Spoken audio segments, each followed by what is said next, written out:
सुना कि जो कोई शनिवार को पीपल को सींचेगा या सुबह सूप लपेटेगा उसके घर में लक्ष्मी का वास होगा। और जो दूसरे दिन अर्थात रविवार को पीपल का स्पर्श भी करता है वह दरिद्री होता है। तो शास्त्रों में एक बात और भी है ना, घरों में पीपल हो जाते हैं उनको काटने का दोष नहीं। जो बाहर खड़े हो किसी को तंग नहीं करते हो उनको काटने का दोष है। पीपल उखाड़ो, घर में लग गए दीवार पे, कहीं दूसरी जगह पे लगाए तो दोष नहीं। और किसी बाहर खड़ा है, गली में खड़ा है, किसी को उसको कटवाते हो उस पर का पाप नहीं। ब्रह्महत्या जैसा पाप लगता है उसका। और कई ऐसे अनुभव में आए भी हैं जिनके लक्ष्मी संपन्न होते हुए भी वो दरिद्री हो गई। एकदम पिपला कटवाए हैं, जैसे जैसे पिपला कटवाते गए वैसे वैसे वो दरिद्री होते गए। इसलिए पीपल को कभी नहीं काटना चाहिए। घर में लगे हो निकलवा के कहीं दूसरी जगह पे लगवा दो। इतनी कथा के बाद शौनक दीदी पूछने लगे कि हे सूजी, दूसरों का दिया हुआ पुण्य भी मिलता है या बिना दिया हुई पुण्य मिल जाता है? तब सूरज जी कहने लगे कि बिना दिए हुए भी पाप और पुण्य दोनों मिलते हैं। सतयुग में एक पाप के और पुण्य के कर्म का सारे देश को फल मिलता है।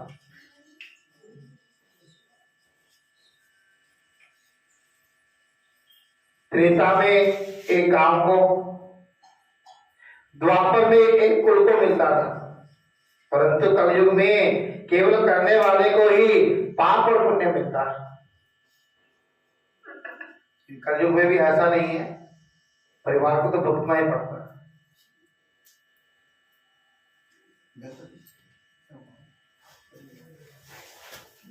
कोई एक अपराध कर दे उसके बदले में सारे परिवार को दुखी होना पड़ता है। कोई कहीं छिपता है, कोई कहीं छिपता है, तो फल तो परिवार को ही भुगतना पड़ता है।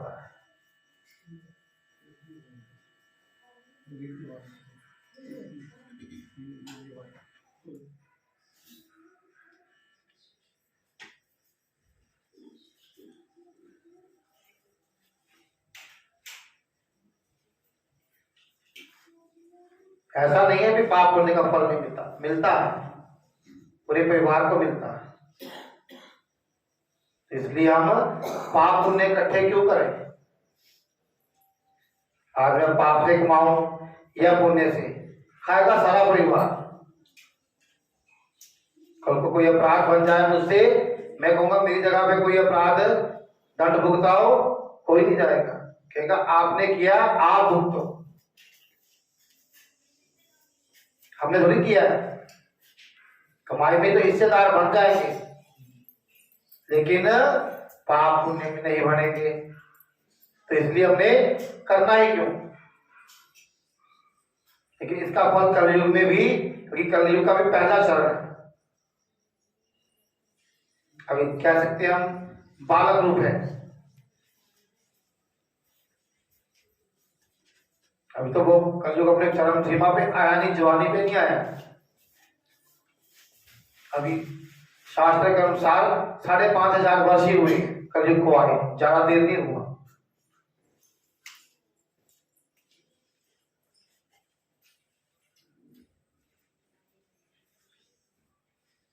और पाप पुण्य है क्या? शास्त्र में कहा है, एक तो ये कहते हैं मन अनुकूलम पुण्यम, मन प्रतिकूलम पापम। जो मन को अच्छा लगे वो पुण्य है, और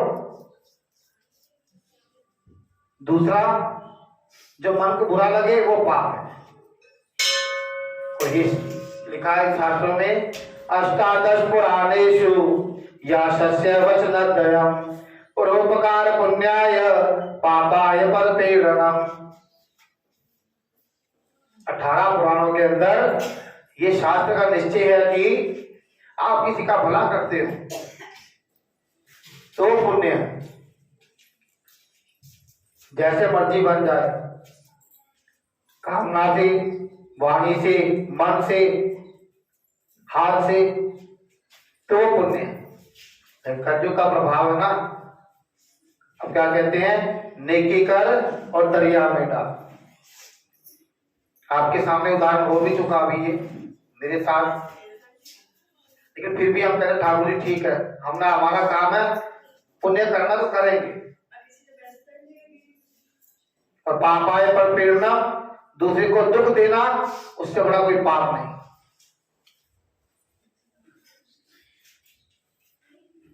कहते जो एक पात्र में भोजन करने वाले, एक ही थाली में बैठ के खाते हैं, उनको पाप और पुण्य का आधा भाग मिलता है। दूसरों की निंदा करने वाले, सुनने वाले और चिंतन करने वाले को भी पाप और पुण्य मिलता है। जो दूसरे को धन को चुराकर दान देने वाले को भी पाप मिलता है।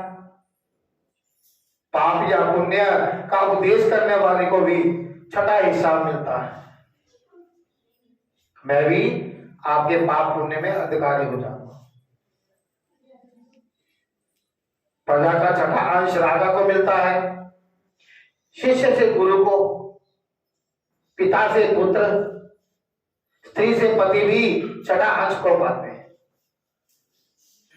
हम जब विवाह संस्कार कराते हैं ना, तो साथ में शब्द बुलाते हैं ना, ये लड़की कहती है भी आज से आपके पुण्य का आधा भाग ले लूंगी और पाप का नहीं, परंतु आपको मेरे पाप का आधा भाग लेना पड़ेगा। उसका मतलब क्या है, पुण्य का आधा, पाप का भाग वो मिलता है स्त्री का, जो स्त्री अनजाने में पाप करती है। अनजाने पाप, जैसे झाड़ू लगाई, चींटियां मर गई, ये अनजाना पाप है। आटे दाल में सुसरी हो गई, उसको निकालना, ये अनजाना पाप है, क्योंकि तो निकालना ही पड़ेगा। इसके अलावा जो किसी कामना से, उसको पता है ये गलत है और फिर भी कर रही है, उसका भाग नहीं मिलेगा। उसका तो उसको स्वयं ही भुगतना पड़ेगा, उसका किसी को भाग नहीं मिलेगा। और पति के पुण्य में भी तभी छठा हिस्सा मिलेगा जब उसके साथ धर्म कर्म में साथ बैठेंगे, बाम मंगा के। ये नहीं आप घर पड़ी सोई रहे, पति घर तेरा पूजा पाठ करता है सारा दिन, कहेगी पुण्य मिल गया मेरे को, नहीं।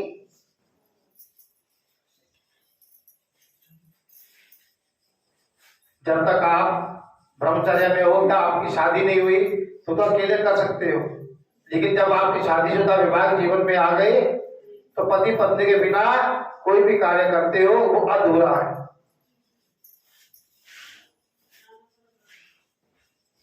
यदि ऐसा ना होता तो राम जी को क्या लोड़ थी सोने की सीता बनाने की। उन्होंने जितने भी यज्ञ किए सब में सोने की सीता बनाई, क्योंकि शायद धर्मनी थी ना वो। पूजा पाठ में भी जब आप उनके बराबर में बैठोगे तब पुण्य के अधिकारी बनोगे, नहीं तो नहीं।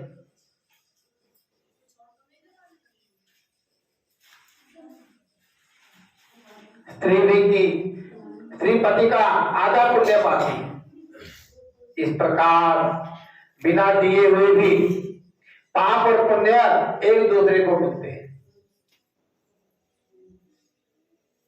इसके अनुसार एक अत्यंत पुण्य देने वाला इतिहास सुनाते हैं।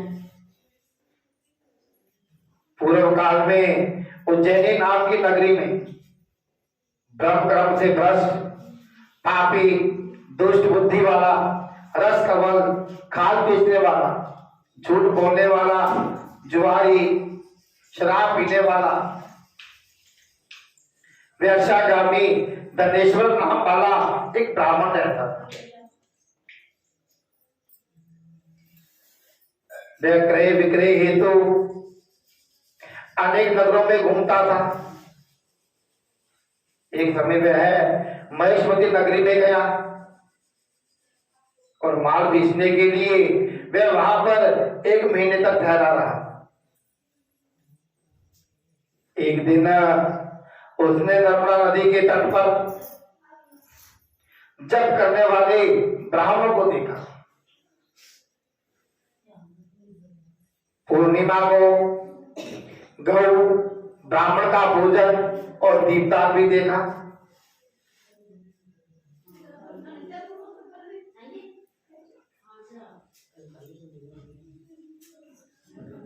अपनी कथा बंद कर दोगे 2 मिनट? ये अपनी कथा चालू है।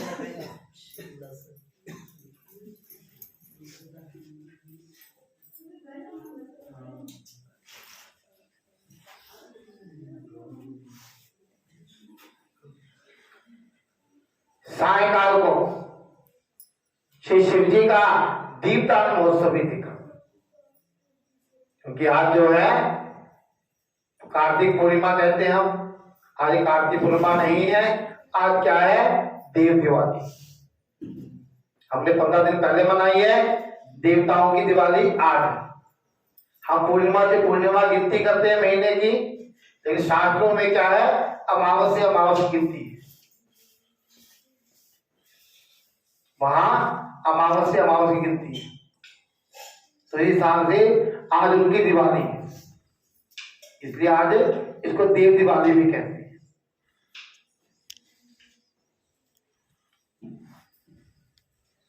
पूर्णिमा को दान, हवन और जप करने वाले अक्षय फल को प्राप्त होता है, जिसका फल कभी खत्म नहीं हो। और विष्णु जी में अंतर मानने वाले के समस्त पुण्य निष्फल हो जाते हैं। ये रामचरितमानस में भी कहा गया है।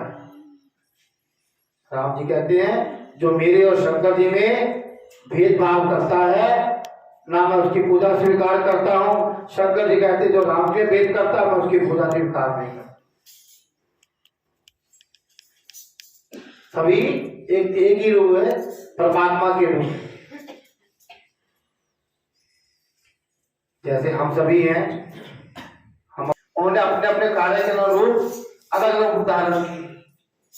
कभी शिव जी बने, कभी राम जी, कभी हनुमान जी और कभी ठाकुर जी। है रूप उन्हीं का ही। तो कहते जिनमें भेदभाव करता है उनके पुण्य किए कराए बेकार। और कभी सूतक पातक में भी पूजा पाठ नहीं करना चाहिए। बहुत सी माताएं ऐसी आती हैं, कहती हैं जी की हो गया जी, होती हो सीगा जी, दिल्ली हो या जी, हम हमारे यहाँ थोड़ी है। दिल्ली हो चाहे इंग्लैंड में हो, यदि आपका पारिवारिक खून है वो, तो उसका दोष लगेगा लगेगा।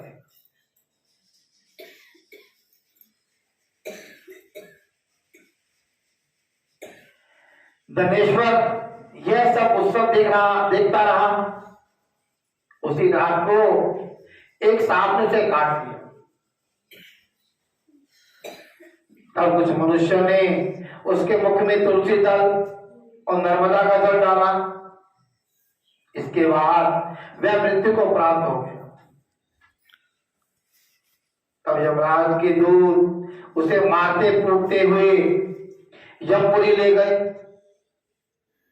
तो बुरे काम करेंगे तो यमपुरी में जाना पड़ेगा। 5 पैर धंधा किया, 3 पैर गए सोए, 1 घड़ी भी हरि ना बजे तो मुक्ति कहां से हुई? जब उस परमात्मा का नाम नहीं बजेंगे तो मुक्ति कहां से होगी? हम किसी सफर में जाते हैं तो पहले तैयारी करते हैं कि नहीं? वहां ठंड है या गर्मी है उसके अनुसार कपड़े रखते हैं, सामान रखते हैं, पैसा रखते हैं, गाड़ी का इंतजाम करते हैं। तो इस शरीर को छोड़ के ये तो किराए का मकान है, तो उसने आत्मा ने क्यों जाना है दूसरे घर में, तो उसका इंतजाम क्यों नहीं करते,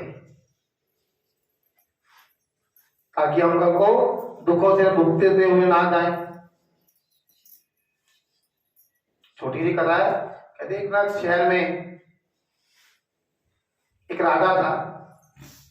उस नगर के असूल था भी वो राजा 5 साल के होता था। 5 साल के बाद उसको एक नदी थी, नदी के पास जंगल में छोड़ दिया जाता था।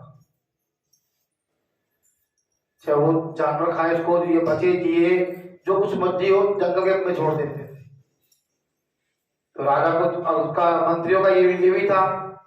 फिर रास्ते में दूसरा बंदा जो मिल गया उसको राजा बनाते थे 5 साल के लिए, लेकिन कोई ये शर्त बता देते थे। तो राजा को छोड़ के आए, वापस आ गए। अब राजा तो नहीं रहा, अब क्या करें। कहते सवेरे उठ के सुबह चलो, जो जंगल में पहला व्यक्ति मिलेगा उसी को हम राजा बनाएंगे। राजा बना दिया। जंगल में जब गए एक साधु मिल गए। साधु को मिलके कह दिया, आदमी को आपको राजा बनना पड़ेगा। कहता है मैं तो साधु जो है, मुझे क्या करना राजपाट का। कहता नहीं जी, हमारे यहाँ का असूल है, जो सवेरे ब्रह्ममुहूर्त में मिल गया वही राजा बनेगा। और ये भी बता दें आपको 5 साल के लिए बनना पड़ेगा, उसके बाद आपको नदी के पार जंगल में छोड़ दिया जाएगा। कहता भाई ठीक है, मैं तो वैसे भी साधु हूं, वैसे भी ठीक है, अभी कहता बन जाऊंगा। बना दिया उसको राजा। राजा बनती कहता मैं राजा बन गया जी हाँ। कहता मेरी आज्ञा का पालन होगा। कहता हाँ। कहता ऐसा करो, सबसे पहले जो नदी का पार का जंगल है उसको साफ कर दो। अच्छा जी, कभी हो गया, जंगल साफ हो गया सारा। कहता वहां लाइट पानी की व्यवस्था कर दो, वो भी होगी। कहता वहां एक शहर बसा दो, बसा दिया। करते करते पूरी फैसिलिटी बना दी वहां पे। 5 साल हो गए। कहता जब मेरा टाइम खत्म होगा, हाँ जी। कहता जी आप बोलो। अब वहां पे यहाँ से ज्यादा लोग कर दी नगर से। अब बोलो जी। कहता है कहाँ छोड़ के आओगे, नदी के पार छोड़ोगे कि नदी के इधर छोड़ोगे। कहती नदी के पास जाओगे तब भी शहर है, नदी के इधर होगे तब भी शहर। आपने जंगल कटवा ही दिया। तो कहने का भाव ये है परमात्मा की दरबार में जाना है। तो हम भजन नहीं करेंगे तो यहीं पे बैठते रह जाएंगे, जंगल वाला काम होगा। जंगल में भटक के जानवर ही खाएंगे। तो हमने आगे भी जाना, तो परमात्मा का भजन करें ताकि यम की पीड़ाएं ना सहनी पड़े। यम की पीड़ा कैसे सहते हैं हम? महीना बिस्तर में रगड़ना पड़ गया, 4 महीने बिस्तरों में पड़े हैं, कोई कोमा में के चला गया, कोई तड़प रहा है बिस्तर पे लेकिन उसके प्राण नहीं जा रहे। ये क्या है? हमारे पाप।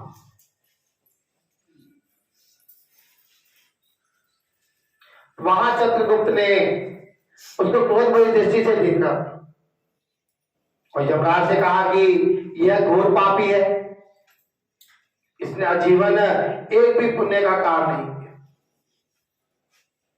तब यमराज ने आज्ञा दी कि इसको खोलते हुए तेल के कढ़ाई में डाल दो, फिर मुदगरों की मार लगाकर कुंभी पाक नदी में डाल दो। परंतु जब उसको तेल में डाला गया तो खोलता हुआ तेल एकदम ठंडा हो गया। दूतों ने तत्काल जाकर यह बात यमराज को सुनाई। वे भी आश्चर्यचकित हो गए। ठीक उसी समय नारद जी यमराज की सभा में आ पहुंचे और यमराज से पूजित होने के बाद वे कहने लगे कि हे यम, यह धनेश्वर महापापी होते हुए भी कार्तिक के महीने में व्रत करने वालों के सत्संग के प्रभाव से पुण्य आत्मा हो गए।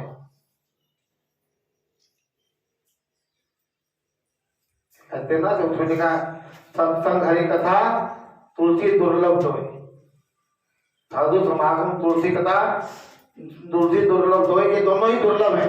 सत्संग भी रोज नहीं मिलता। अनेक पदार्थ जगमाही कर्महीन नर पावत नाही। यदि आपके कर्मों में लिखा होगा तभी आप मंदिर और गुरुद्वारे में प्रवेश कर पाओगे, नहीं तो उसके आगे से निकल जाओगे।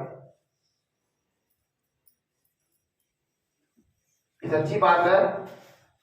एक अपने ही मेरे यजमान थे, नकलों की तरफ जाते थे, उधर वो जाते हुए वृंदावन के आगे से जाते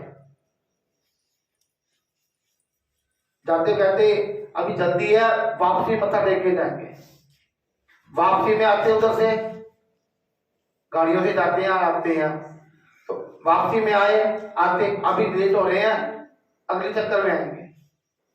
5-7 चक्कर उनके ऐसे ही रहेंगे। इतने ऐसे रहते पंडित जी मैं अंदर जाना नहीं होता।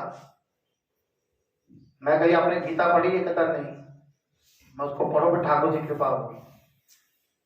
उस बंदे ने 1.5 साल गीता पढ़ी है, तब जाके उसको वृंदावन में एंट्री मिली। अब वो क्या है, जितनी बार भी जाए आए वृंदावन जाके आता। जब तक ठाकुर की कृपा नहीं होगी आप नहीं कर पाओगे कुछ भी। ठाकुर कृपा प्राप्त करनी है तो उनकी शरण पकड़ो, सब कुछ यहीं पे रह जाएगा, किसी के साथ कुछ नहीं जाएगा। ये सब मोह माया है जिसमें हम फंसे हुए। हम आरती में तो बोलते हैं विषय विकार मिटाओ, लेकिन हम खुद ही मिटाना चाहते तो क्या करेंगे ठाकुर जी? कथा के लिए कहते हैं जी हम घर पे बैठे कथा कर लेते हैं जी, घर पे ही पढ़ लेते हैं। फिर आप पढ़े लिखे हो, अपने बच्चों को स्कूल में क्यों भेजते हो? घर पे क्यों नहीं पढ़ाते? हम खुद पढ़े लिखे हैं तो अपने बच्चों को घर पे क्यों नहीं पढ़ाते? ताकि लेकिन स्कूल में जो शिक्षा शिक्षक दे सकता है वो हम नहीं दे सकते, इसलिए हम स्कूल में भेजते हैं ना। दवाइयों का हमें ही पता है, फिर हम हॉस्पिटल में क्यों जाते हैं? लेकिन जो डॉक्टर अपने हिसाब से दवाई को देगा वो आराम करेगी, लेकिन जो हम अपनी मर्जी से खाएंगे वो नुकसान करेगी। तो भगवान का मंदिर गुरुद्वारा इसीलिए बने हैं। जो ज्ञान हमें वहां से मिलेगा वो हम खुद नहीं ले सकते। भक्तों के द्वारा नर्मदा का जल और तुलसी दल उसके मुख में छोड़े गए, साथ ही विष्णु का नाम भी इनके कानों में पड़ा। इन सब के कारण इसके पाप नष्ट हो गए। इतना कहकर नारद जी ब्रह्मलोक को चले गए। उधर धनेश्वर कुबेर का अनुगामी धन यज्ञ हुआ, जिसके नाम से अयोध्या में भगवान गदाधर नाम का तीर्थ विख्यात हुआ। कामना से युक्त पाप गीला पाप और कामना से रहित सूखा पाप कहा गया। कार्तिक मास के व्रत के प्रभाव से मनुष्य के द्वारा किए गए सूखे और गीले दोनों प्रकार के पाप नष्ट हो जाते हैं। बोलो वृंदावन बिहारी लाल की जय।